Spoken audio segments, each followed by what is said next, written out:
Hi, my name is Dr. Paul Hickey. I'm the CFO of StealthEnomics, and we'd like to welcome you to episode 6 of our Higher Ed CIO webinar series.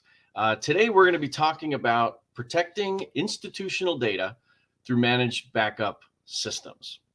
Now, normally I try to talk about something that relates to me, but I got to tell you, everything with managed backup systems for me was a horror story because the only time I thought about it was when something happened and the system went down and I was running down the hall to the IT and pounding on their desk and going, "Where's my information? Where's my information?" But more importantly, let's go ahead and bring in the star of our show. John, welcome. Welcome to the program. All right. Hey, Paul, how are you today? Doing well. I see you're relaxed. Did I overdress today? Yeah, moving around quite a bit, actually at a conference, but interesting enough, one of the topics that I'll be sitting in the session in is about managing backup and protecting our system. So, yep, out here at a conference, want to jump on and make sure I shared as much as I could. All right, fantastic. Well, hey, hope you learned some stuff and be able to share some as well. But let's introduce John. For those of you that have seen the past programs, John is our star. John Norris is the CIO for Johnson C. Smith University in Charlotte, North Carolina.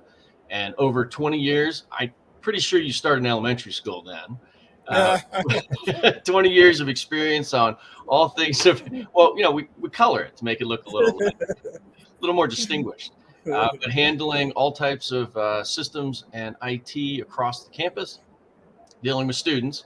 John taught me students need to be mentioned first, admin, faculty, researchers, and everyone else. So, John, again, welcome to the program. I only think about backup systems when there's a crisis. How has it impacted your week? Well, I'll tell you, Paul, as an IT professional supporting this technology, you think about backup all the time. You really do. Backup is the first line of defense for most things that can go wrong and whatnot. So backup is constantly on your mind. And I'll tell you, backup has been a long journey. We've all known we've always needed to back up, even at home. We've always known that. It's just been interesting the ways we've decided to do it over the years. And as the technology has changed, I can remember, I'm young enough to remember this, when I would actually put the backup tape in my car and drive home. And I said, okay, we got a backup copy of our data. It's at my living room, underneath the TV stand there and whatnot. And that was considered sufficient at the time. But that was 15, 20 years ago. And over time, we evolved. And then I was taking the tape to some offsite data vault center. And then they come on the campus and grab the tapes for me.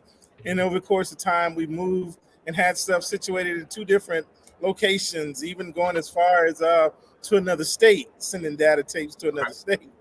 But then the cloud came, and the cloud made all the difference in the world. And if we embrace the cloud and understand how valuable it is, the tool, in order for us to do the backup, oh man, it's just been such a joy. And now I don't have to worry about the backup and doing that physical chore anymore. So it doesn't keep me up as much as night as it used to, but only because the technology has gotten to a point where, okay, now I know I can do this as a service. I can click on a button and know it's going to be taken care of much better than I ever could have done myself or had the capacity to have somebody assigned to that task.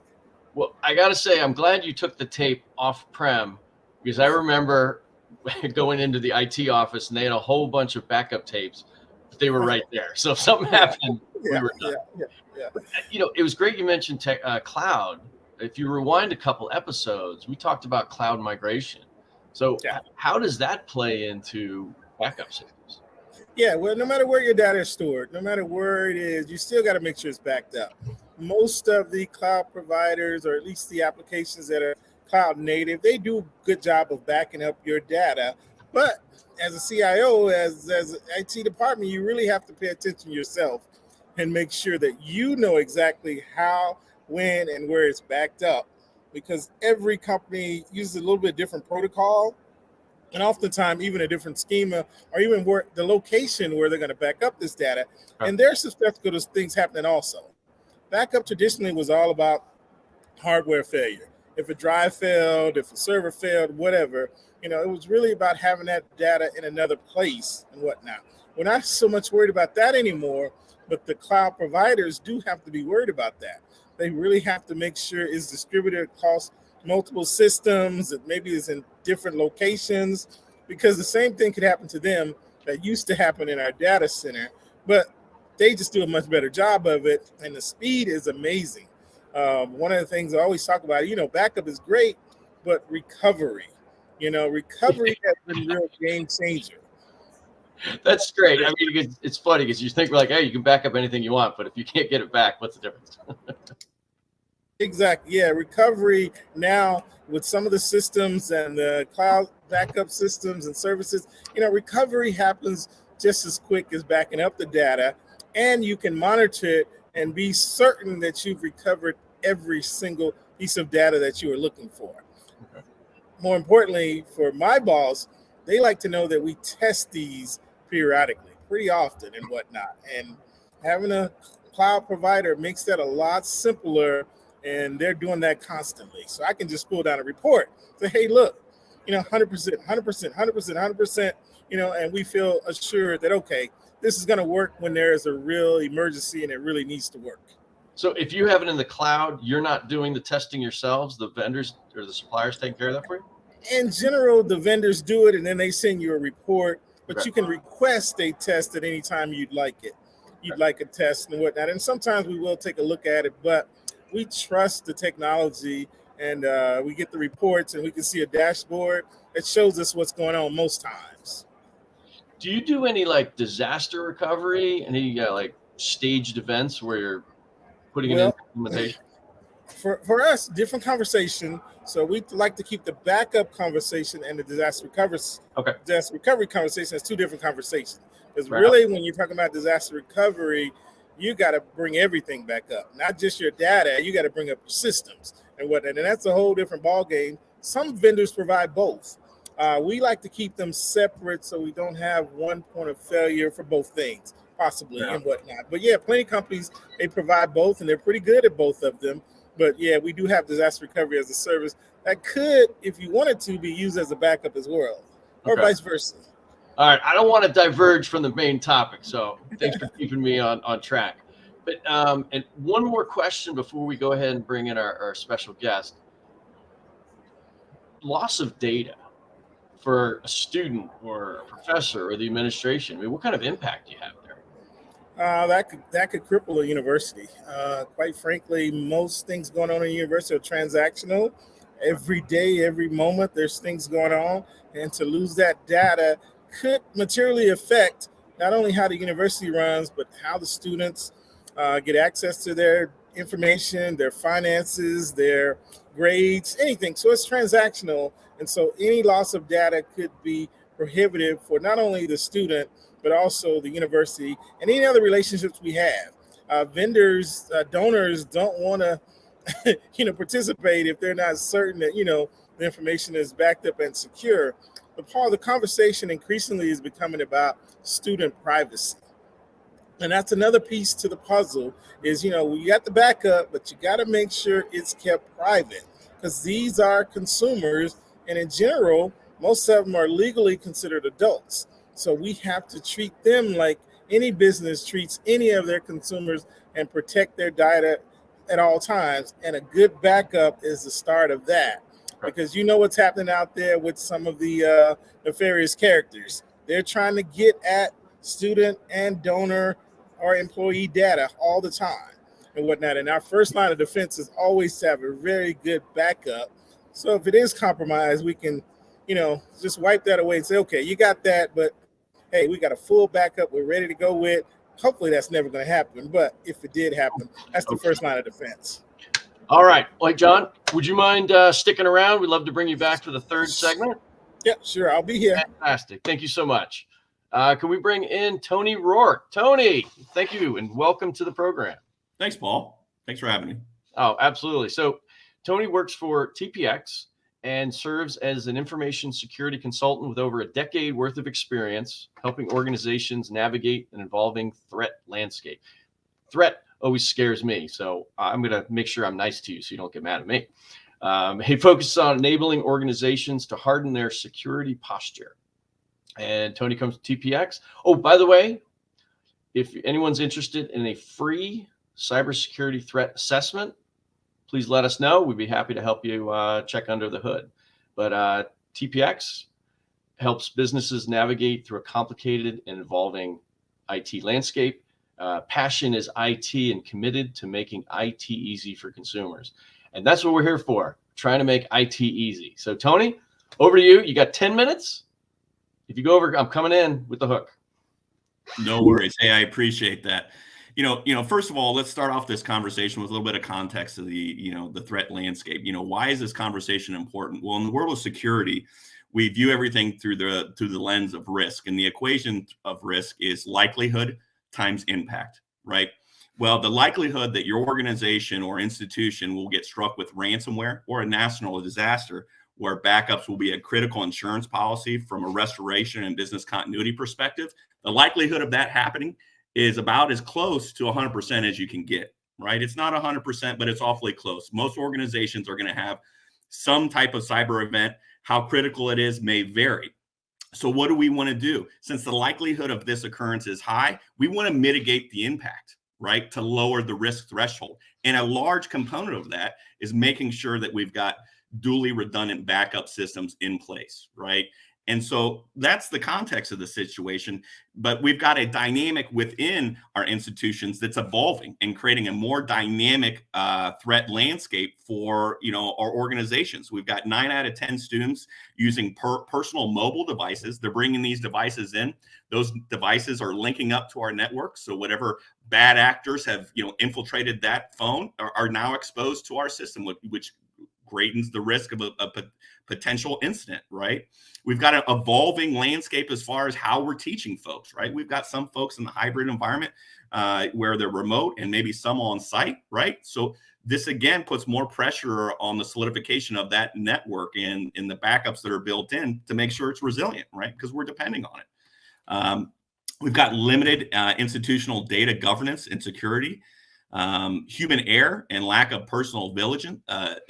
This is probably the largest, vulnerability that every organization has. You can harden everything that you want, but the easiest target is always going to be the human being, and it's going to be really hard to coach that out to completion, right? So we've got the human aspect, which is our largest vulnerability that's going to be tough to pacify, right? And then we've also got a volume and complexity within the attacks. These attacks are continuing to get more complex. You can go to the dark web right now, buy a ransomware kit, and this kit has a help desk. They literally have folks that you can call for service to fix your ransomware or to make sure that your ransomware is, infecting and exploiting companies to the level in which you paid for it, right? So the dynamic of the criminals that are out there and the type of attacks that they're employing is continuing to get more advanced.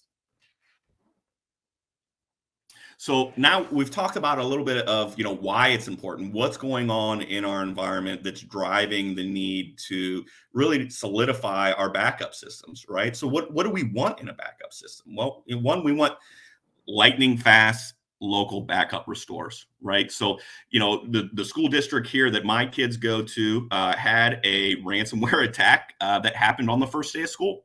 And, they couldn't do anything. They couldn't route buses. They had problems in the lunchroom. Obviously, anything that lights up wasn't working. It took them 3 days to restore, right? So making sure that we can restore quickly and be back in that production environment is paramount. Instant virtualization of failed devices. We want to make sure we're insulating all of those mechanisms while we're restoring and backing up. And automatic secure cloud replication, right? So we want things to be as duly redundant as possible. In the world of security, it's all about layering defenses, right? Because things are going to get breached. So you want to have a backup on the backup. So if you've got an on-prem system, you want to back up that locally, right? And then you also want to kick it to the cloud every 5 minutes if you can, because that data is going to live forever in the cloud. But from a restoration standpoint, if we've got to restore 100% from the cloud, that's going to take some time, right? But if we've got a duly redundant system, a best of both worlds, we can replicate from that network area storage device in a squirrel's heartbeat, right? Well, the vulnerability of the network area storage device or on-premise backup solutions is if that data goes, somebody kicks the server, the sprinklers kick on, that data is gone forever, right? And so that's a tough pill to swallow. So that's why we want the best of both worlds. We want these things to be duly redundant. They'll live forever in the cloud, but then we'll have the production recoil of an on-premise solution, right? Covering all the bases. So some of the blocking and tackling that accomplishes this, we want to accelerate enterprise data recovery, right?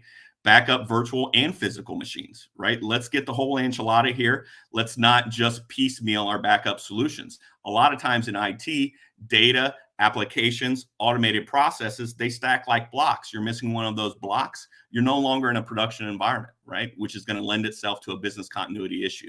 You want to make sure you have full image backups, inverse chain tech, screenshot verification, right? That's where we all go to make sure that things are good.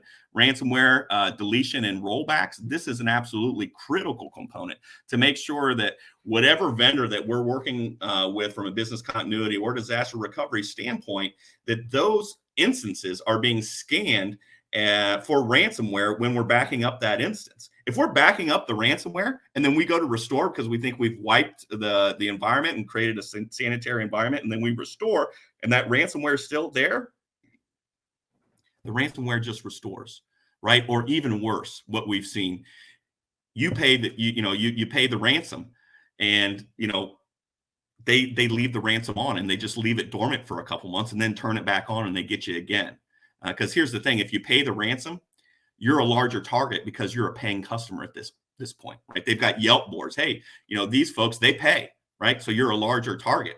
So the way not to pay is to have a backup system where you can shut everything down, wipe it, and then restore, right? If they get you in that area where you're no longer in a production environment and you're scared about your institution, you're in a tough situation with that criminal, right? And you don't want to trust the criminal in these situations, right? They're criminals.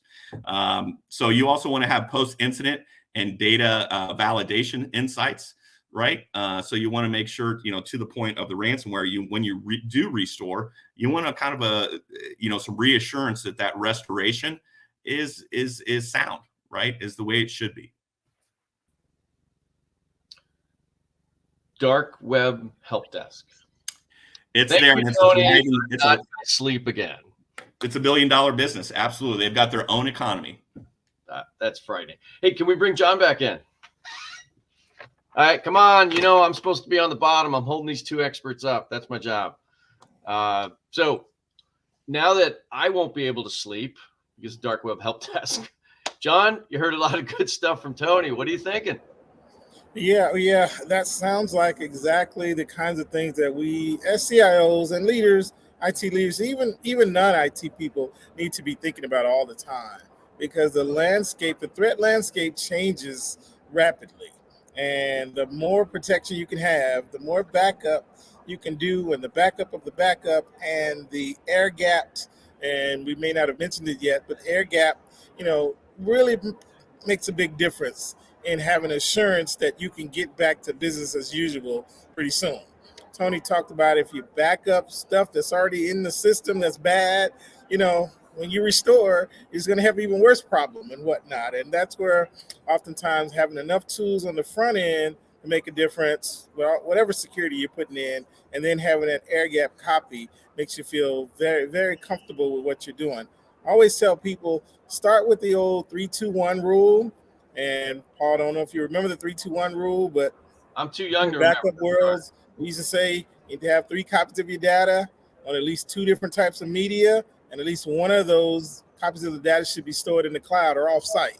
That was the old 3-2-1 rule. And I always tell people, start with that and then add your own spin on it.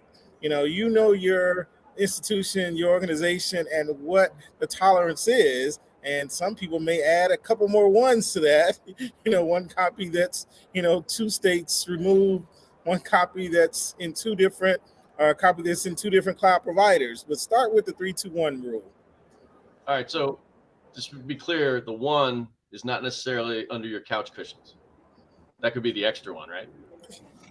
That's right. That's right. Take it home earlier. That's the +1, right? All right, +1, Yeah, +1. just to add on to what John's comment there, I mean, what these systems are, they're an insurance policy for your institution, right? They're an insurance policy. So if something bad happens, that you're going to be okay. Just like we have insurance on our house, our lives, our cars, right? And the environment that we navigate, affects the risk level, right? And in higher education, there's a high risk level because the PII for those folks that are young in their life is of a high value, because that personal identifiable information can be bought and sold again for probably the next 60, 70 years, right? So the younger folks are, the more valuable that is on the dark web to sell and trade, right? So meaning higher level institutions are a greater level target than a lot of other organizations that house a mixed bag of folks from a demographic perspective, right? So, I mean, long story short, when I'm talking about insurance policies, make sure we're asking good questions when we're evaluating vendors. Make sure that, hey, if we're on premise, we're duly redundant as much as possible. Are we scanning for ransomware when we're storing those instances, right? Yeah. Because I see a lot of folks that buy on price and don't understand what they're getting. And then just like any insurance policy, when you go to recoup, you're awfully frustrated with, either, some of these companies, they'll charge you an amount and then they'll charge you to restore as well, right? And so to understand the fine print and really ask those questions, like any insurance policy, you really don't think about it when you're signing up, but boy, when something bad happens and everything's on the line, that premium is worth the cost. So I'm hearing a lot of have a good plan. Have a good plan. Absolutely. And as Tony mentioned, insurance, cyber insurance is really prevalent now. Most institutions, organizations have to have some form of cyber insurance. And one of the things those insurance underwriters look for is your backup. Absolutely. Do you have a good, solid backup that's following some industry standards, and have you tested the recovery? And if not, they don't want to really underwrite you at a reasonable rate and whatnot. So it's kind of a two-edged sword there, but you need to do it. You have to do it. And again, it gives you that peace of mind like any other insurance would. The other thing that Tony brought up was about the devices that students bring. And it's not only they're bringing the mobile device, they're bringing 5X devices. They're bringing gaming systems and the Apple Watch and the tablet and the smart TVs.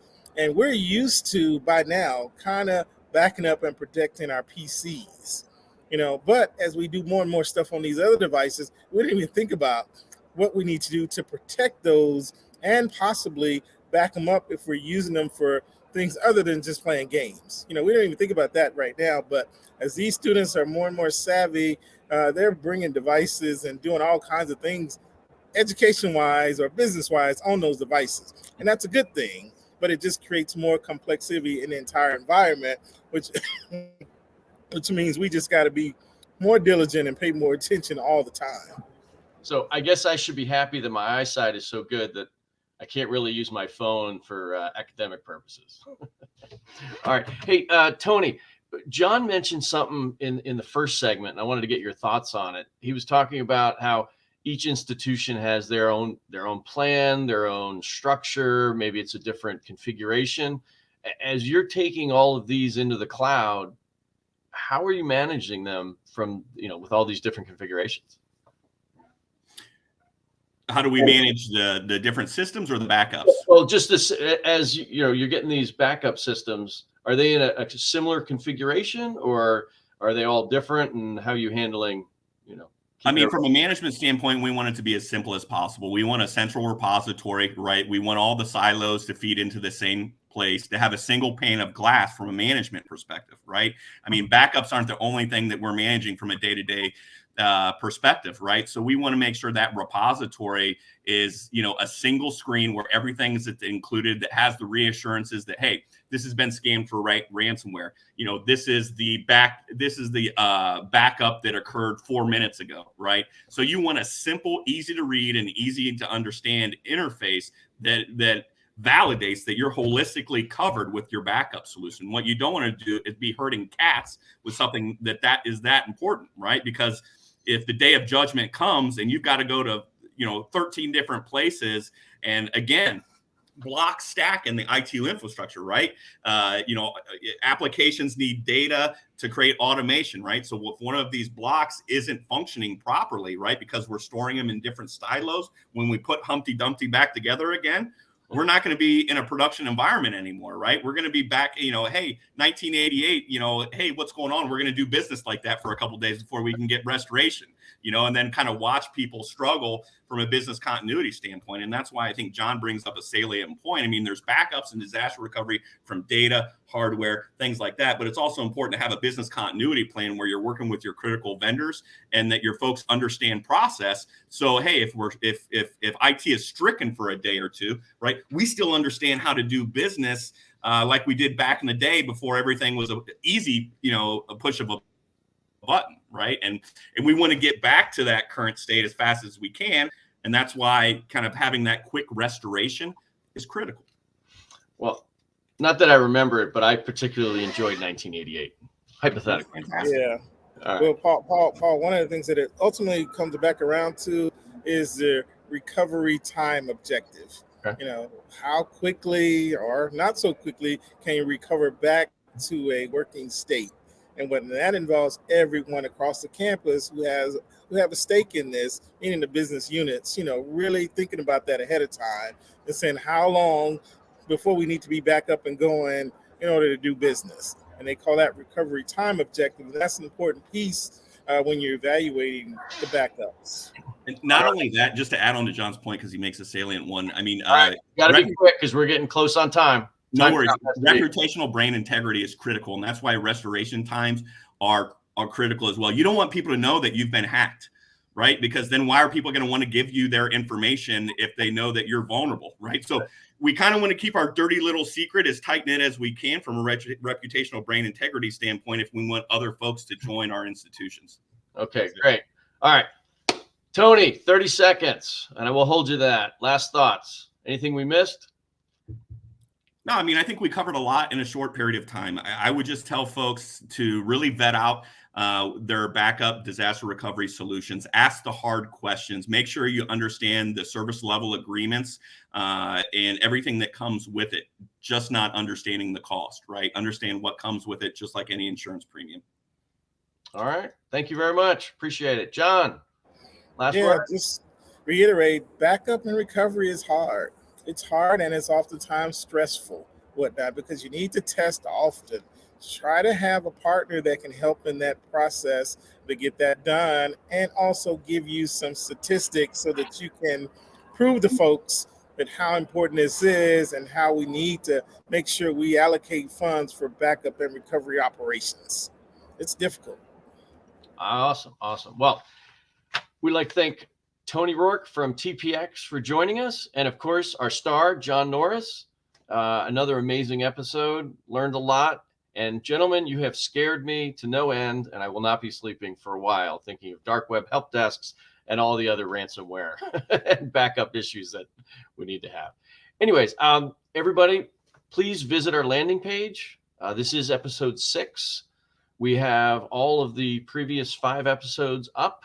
They're on our YouTube channel as well, so please take a look at that. Like us on the socials, share it, and certainly sign up for our future events. Our next one will be October 24th, Foundational Security and Data Resiliency, and we will have Dart Points joining us. So again, thank you, everyone. We really appreciate it. And if you have any topics or questions, please send us a note. We'd love to hear from you. Thank you very much. Take care.